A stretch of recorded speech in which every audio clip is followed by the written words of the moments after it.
Bob Brown. I'm running for City Council District 3. Okay. Bob, would you be willing to pledge that you will not vote for any effort by City Council to increase net property taxes or service fees, permit fees, or any other taxes, fees, or levies on businesses and citizens of Galveston? Difficult question because I don't have all the data on all that yet. But I will pledge that I will minimize any kind of increases on that. There's going to be some circumstances somewhere where you're going to have to achieve a balance, I believe. And I think to make a blanket pledge like that, you may be putting yourself in a corner that may not be beneficial to the citizens of Galveston. But I will pledge that it's going to be a priority and a goal of mine to keep down any kind of additional costs to residents and investors in the island that would be detrimental to their work. Okay, thank you. Bob, what do you feel is the biggest opportunity for Galveston? In my district? Or overall? Overall. Well, it's an opportunity, but it's also a challenge. I think probably the biggest one is making sure that we have affordable housing for working class people and people that need to work on the island and families. I think we have a big issue there that we have to address. And it's not an easy one. There's a lot of reasons that people can't afford to come here and work. And they're not at all complex, and you can't point your finger at one. But I think we have to focus on that because it's really changing the face of our island. And we got to get a handle on that. We have to be able to come up with affordable housing. And I think we can do it. I think it just requires collaboration and getting the right partners and being a little more strategic and analytical about the way we approach it. Okay. Well, then that leads us to the next question. What do you feel is the biggest challenge facing Galveston? Well, I hate to repeat myself. That really is, I really do believe that's the biggest challenge because it really involves achieving a balance between tourism and local residents. That's what you have to focus on to be able to do that, I believe, because the causes of it are have a lot to do with the people that we invite down here for tourists.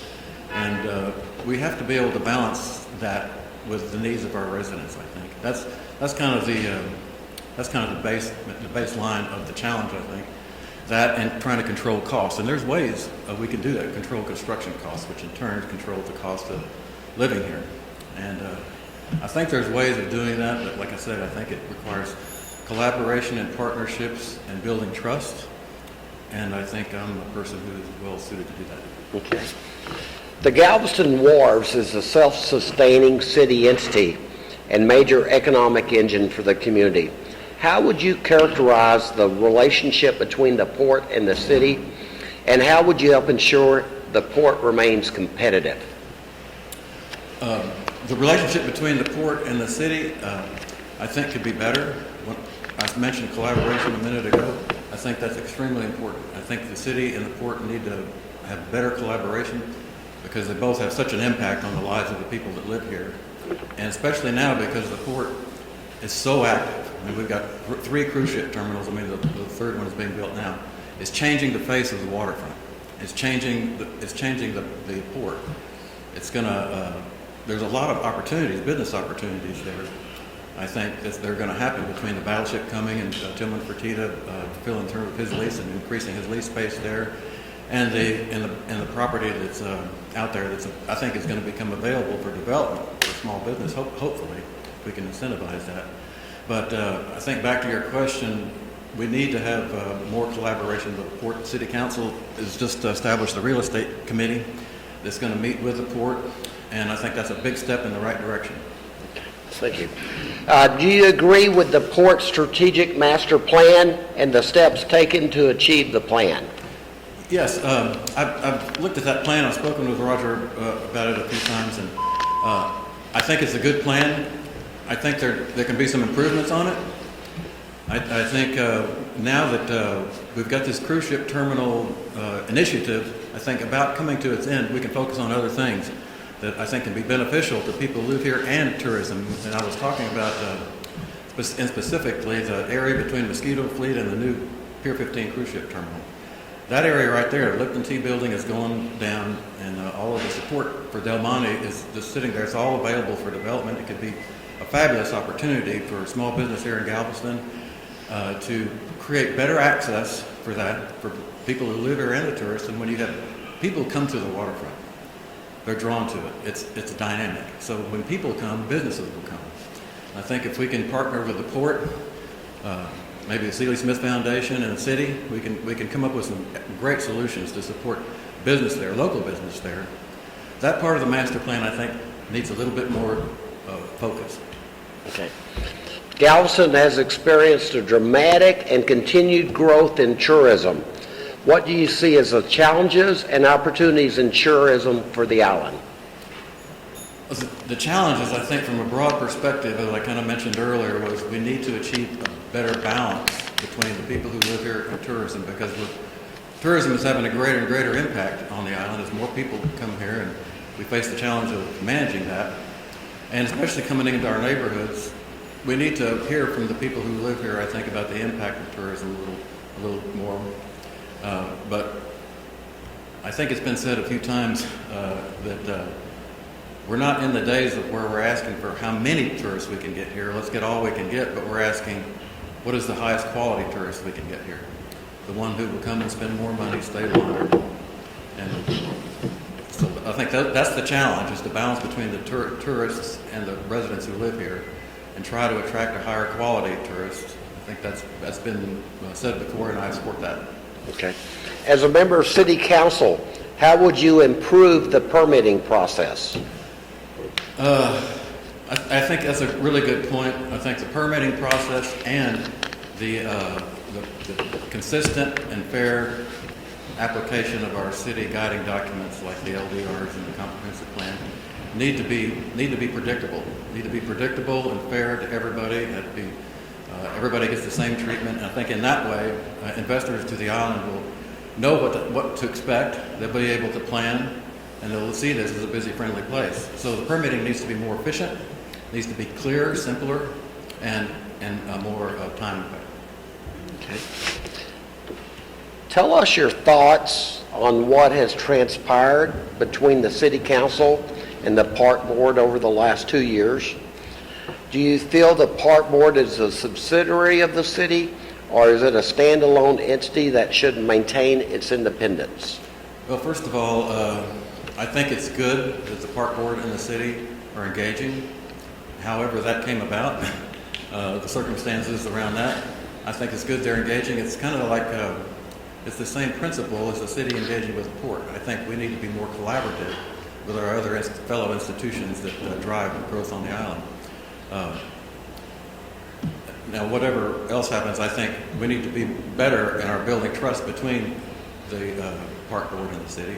We need to do a better job of that, a better job of collaboration. But I don't see it as a one person over the other or one entity controlling the other. I see it as a partnership. That's how it should be. That's how it should be operated. And you need to have people that know how to do that, that know how to build that trust and build that collaboration. That way you'll get better solutions and quicker solutions. Okay.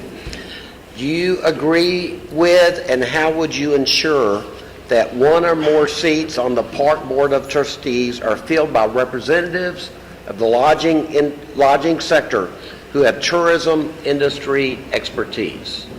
Are you asking how would I ensure that we have a member of the tourism operating community on the Park Board? Yes, sir. Oh, well, that seems like something that should absolutely happen. They're a critical stakeholder. You want the representation on a board like that that's going to give you credibility, and that would certainly be one representative, I think. Okay. What are your thoughts on the current 15% hotel occupancy tax rate imposed on lodging guests? Are you in favor of maintaining the current assessment or increasing the rate? If so, why? I would maintain the current assessment, and if I get elected, I will do a deep dive into exactly how it's partitioned and make sure it's partitioned equitably. And I would ask to get at the table with the people who are beneficiaries of that. Make sure we understand exactly what their needs are, and if it needs revising, well, then we could look at that.